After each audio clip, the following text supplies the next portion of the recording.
Hello friend, स्वागत है आपका आपके अपने यूट्यूब चैनल आरएसएस मंत्रा पर। और आज हम शुरू करने जा रहे हैं सामान्य धन जीके की एक नई सीरीज। और उसके अंतर्गत पहला शुरू कर रहे हैं आज टॉपिक ब्रह्मांड और सौरमंडल। तो इसमें ब्रह्मांड और सौरमंडल के संबंधित जो टॉपिक है वो क्लियर किए जाएंगे आज।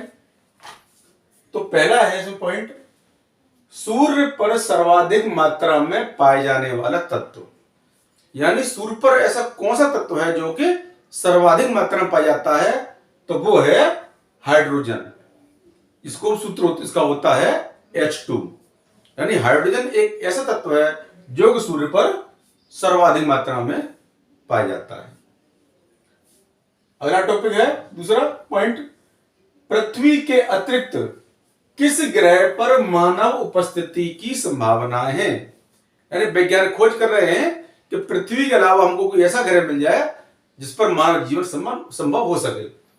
तो किस पर संभव है, वो है हमारा मंगल ग्रह। यानी मंगल ग्रह पर मानव उपस्थिति की संभावनाएं हैं। अभी मिला कुछ नहीं है लेकिन संभावनाएं हैं।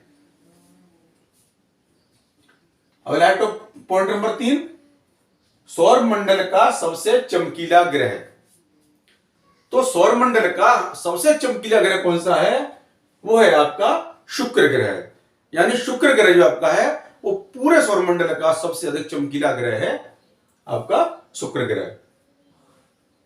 अगला पॉइंट है, सौर मंडल के किस ग्रह को भोर का तारा और सांध्य का तारा कहते हैं। यह क्वेश्चन बहुत आता है, जीके क्वेश्चन अधिकतर आते हैं कंपटीशन में। तो ये बहुत आता है, या तो आ जाएगा भोर का तारा या फिर आ जाएगा सांझ का तारा। तो सौरमंडल किस ग्रह को भोर का तारा और किसको सांध्य का तारा कहते हैं, वो भी हमारा कौन सा है, वो भी हमारा है शुक्र ग्रह। यानी शुक्र ग्रह को हम भोर का तारा भी कहते हैं और इसको सांध्य का तारा भी शुक्र ग्रह को कहा जाता है।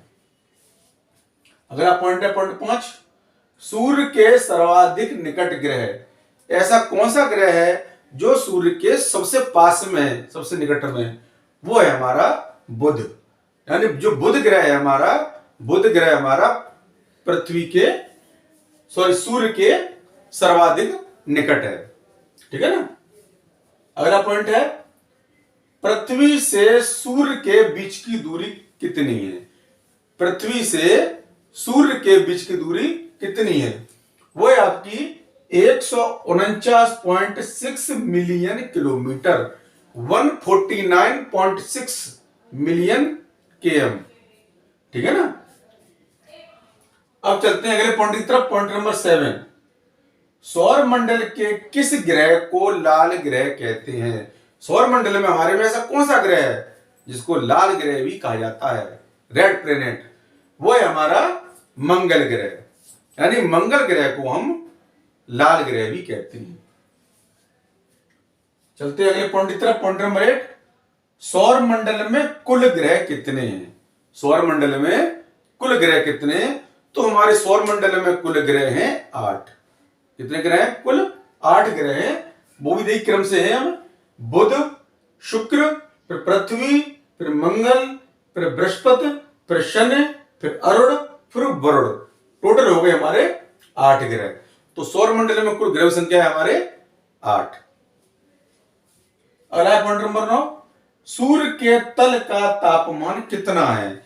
यानी सूर्य की जो लेयर ऊपर का जो तल है सूर्य का, उसका टेम्परेचर कितना है, तो वो है आपका 6000 डिग्री सेल्सियस। कितना है, 6000 डिग्री सेल्सियस एप्रोक्सीमेट, यानी लगभग, थोड़ा बहुत ऊपर हो सकता है लेकिन लगभग हमारा कितना टेम्परेचर है सूर्य के तल का, 6000 डिग्री सेल्सियस। चलते हैं अगले पॉइंट की तरफ, पॉइंट नंबर 10, सौर मंडल का सबसे बड़ा ग्रह।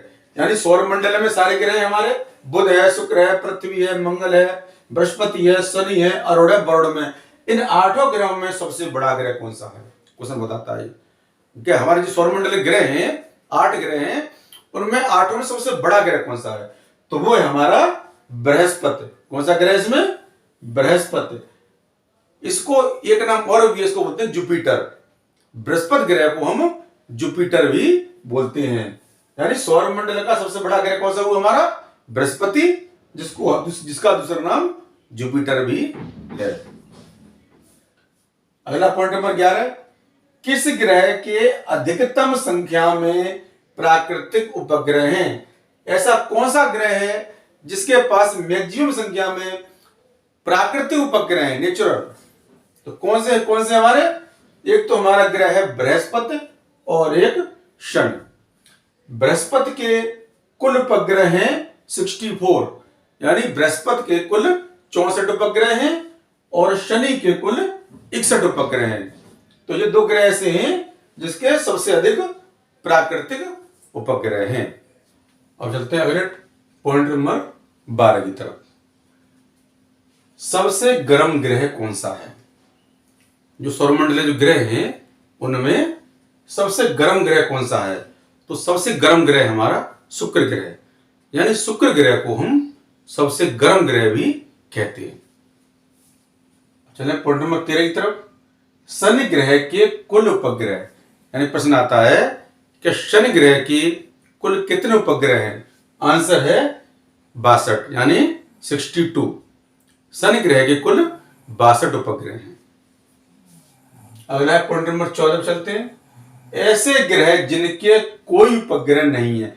ये क्वेश्चन कई बार आया है, कई कंपटीशन में आया है कि ऐसे कौन से ग्रह हैं जिनका एक भी उपग्रह नहीं है? तो ऐसे ग्रह हमारे दो। कौन से? एक है हमारा बुध और एक है हमारा शुक्र, यानी बुध और शुक्र, इन दो ग्रह के एक भी उपग्रह नहीं है। चलते हैं पॉइंट नंबर 15 की तरफ। आकाशगंगा क्या है? कहते हैं आकाशगंगा क्या है, आ जाता ऑप्शन में आकाशगंगा क्या है, नीचे ऑप्शन दे देंगे। तो आकाशगंगा हमारा असंख्य तारों का विशाल पुंज, यानी असंख्य तारों के एक विशाल पुंज को हम आकाशगंगा कहते हैं। तो आकाशगंगा क्या है? असंख्य तारों का एक बहुत बड़ा विशाल पुंज। चलते हैं पॉइंट नंबर 16 की तरफ। किस ग्रह को पृथ्वी की बहन कहते हैं? या कौन सा ग्रह है जिसको पृथ्वी की सिस्टर, यानी पृथ्वी की बहन कहा जाता है? वह ग्रह हमारा शुक्र, यानी शुक्र ग्रह को हम पृथ्वी की बहन भी कहते हैं। अगला पॉइंट नंबर 17। पृथ्वी का उपग्रह कौन सा है?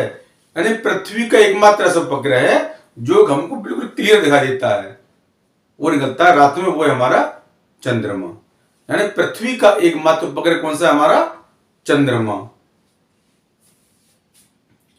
अगले पॉइंट नंबर 18 की तरफ। नीला ग्रह किसे कहते हैं? तो नीला ग्रह कहते हैं पृथ्वी को। और नीला क्यों कहते हैं? जब दूसरे ग्रह से देखते हैं पृथ्वी को तो नीली दिखाई देती है। उसका कारण है यहां पर हमारे समुद्र है, महासागर है, और जल का कलर होता है हमारा ब्लू, गहरे जल का। तो उसी कारण हमारा पूरा जो ग्रह है वो हमारा नीला दिखाई देता है, इसलिए हम पृथ्वी को हम नीला ग्रह भी कहते हैं। अगला पॉइंट नंबर 19। अरबों तारों के समूह को क्या कहते हैं? यानी अरबों तारों का जो समूह है, ग्रुप है, उसको हम क्या कहते हैं? उसको कहते हैं हम मंदाकिनी या गैलेक्सी। यानी अरबों तारों के समूह को हम मंदाकिनी या गैलेक्सी कहते हैं। चलते हैं पॉइंट की तरफ। Point number 20। सूर्य में पाए जाने वाले काले धब्बे क्या प्रकट करते हैं? सूर्य में जो काले धब्बे पाए जाते हैं, ब्लैक स्पॉट होते हैं सूर्य में, वो क्या शो करते हैं? तो वो शो करते हैं न्यूनतम ताप के क्षेत्र। यानी सूर्य में जो हमें काले धब्बे दिखते हैं वो प्रकट करते हैं न्यूनतम, यानी मिनिमम टेम्परेचर के एरिया, यानी न्यूनतम ताप के क्षेत्र। और इस चैप्टर 1 का सामर्थ्य का अंतिम प्रश्न है 21 टॉपिक कि पृथ्वी अपने अक्ष पर घूमते समय अपने अक्ष को सदा किस ओर रखती है? समझिए क्या करना चाह रहा है। पृथ्वी अपने अक्ष पर घूमते समय अपने अक्ष को सदा किस ओर रहती है? यानी पृथ्वी हमारी क्या है? अपने अक्ष पर घूम रही है, तो अपने अक्ष को किस साइड रखती है? तो वो रखती है हमारे ध्रुव तारा, पोल स्टार की ओर। किस ओर रखती है पृथ्वी अपने अक्ष को? ध्रुव तारा या पोल स्टार की ओर। इस पर आपका सावन अध्ययन में चैप्टर 1 ब्रह्मांड और सौर मंडल ये आपका पूरा हुआ। तो फ्रेंड्स, अगर आपको मेरा वीडियो पसंद आए तो उसे लाइक करें, अपने दोस्तों के साथ शेयर करें और मेरे चैनल आरके शास्त्र मंत्रा को सब्सक्राइब करें। धन्यवाद।